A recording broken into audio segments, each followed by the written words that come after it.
Chapter 1. The Blank Page. The dawn broke gently over the ink-stained desk, its soft light creeping into Clara's cluttered room like hesitant brushstrokes on an empty canvas. Dust motes danced lazily in the shafts of morning sun, swirling through the air as if alive with the weight of 1,000 unwritten words. The world outside terminated abruptly at the threshold of her cramped apartment, a sanctuary of paper and potential, where each faded manuscript, each scattered notebook whispered dreams of grandeur and made promises of far-off lands just waiting to be explored. Yet a forlorn sigh escaped Clara's lips as she stared at the blank notebook before her, its pages pristine, untouched. The silence was deafening, as if the empty page itself had a consciousness, pressing down on her as she shrank beneath the impending weight of creative expectation. This was not just any ordinary morning. It was the day she felt the grip of her own imagination finally slip through her fingers like grains of sand.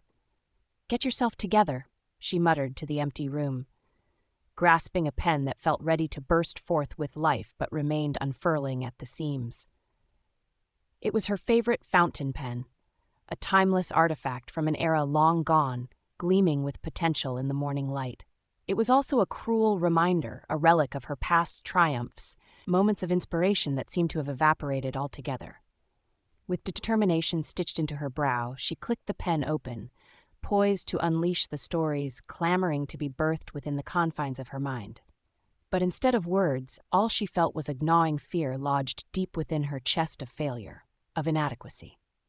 Here she was, a once promising writer, reduced to a mere spectator in her own creative space, shackled by the haunting specter of an unfinished manuscript that loomed like a throbbing ache at the back of her consciousness. Clara took a deep breath, inhaling the sense of ink and paper, both invigorating and paralyzing at once. She forced her thoughts to her last ambitious project, the fantasy novel she had poured her soul into. It was supposed to be her magnum opus, the tale of a kingdom ravaged by a war of magic, of a hero destined to rise and reclaim the throne.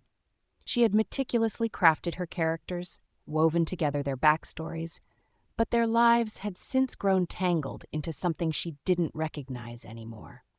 Her thoughts drifted to Elysia, the enigmatic heroine, a fearless warrior tied to a traitorous lineage destined to confront the vengeful spirits of those she had wronged. A beautiful idea, but that was all it was, an idea trapped between the lines of her last draft. Clara felt the familiar pang of regret gnawing at her. Elysia had felt real to her once, but somewhere along the way she had faded like a distant memory, lost to the narrative's shortcomings that Clara was too terrified to face. "I need to write," she whispered to herself, her gaze flickering to a dust-coated bookshelf overflowing with half-finished drafts and forlorn ideas. "I need to breathe life back into this world." But again, the incessant blankness of the page mocked her. Words were but whispers in the dark, refusing to materialize. Just then, a sudden clang of metal against stone shattered the silence, making her heart leap like a startled rabbit. Clara dashed to the window, her curiosity ignited. Peering out, she noticed a group of children scampering past, wielding makeshift swords while pretending to slay invisible dragons. Instead of diving into Elysia's grand saga, perhaps she could explore the world beyond the protagonist, the kingdom she had left in a shambles, where characters she had treated as mere footnotes now buzzed with untold stories itching for release. Fingers trembling, her pen finally danced across the page, scratching out the first tentative lines of a new narrative. In the kingdom of Varenthia, the ink of retribution flowed deep shadows choosing to rise from the forgotten narratives left behind. The words flowed slowly at first, each phrase an offering to the blank page, as if coaxing missed opportunities to come alive. She could feel the character's restlessness in her mind.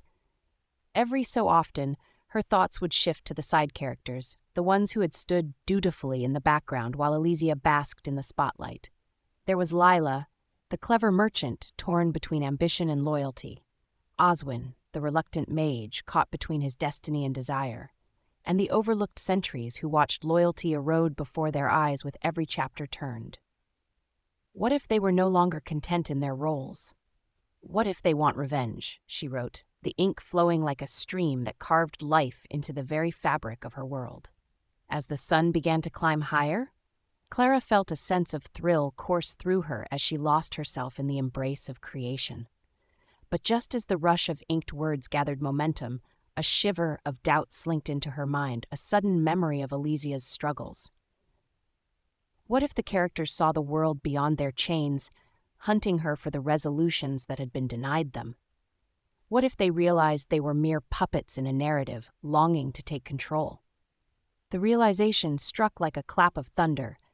Panic flickered in her chest as she envisioned the ramifications. Characters with thoughts and emotions, abandoned to fate, could become vengeful, capable of crossing the very boundaries of the pages that confined them. The thrill of creativity twisted into apprehension, dark and foreboding. With a shaky breath, she paused, her pen hovering mid-air, caught in a maelstrom of apprehension and possibility. The stories she wrote weren't just figments of her imagination.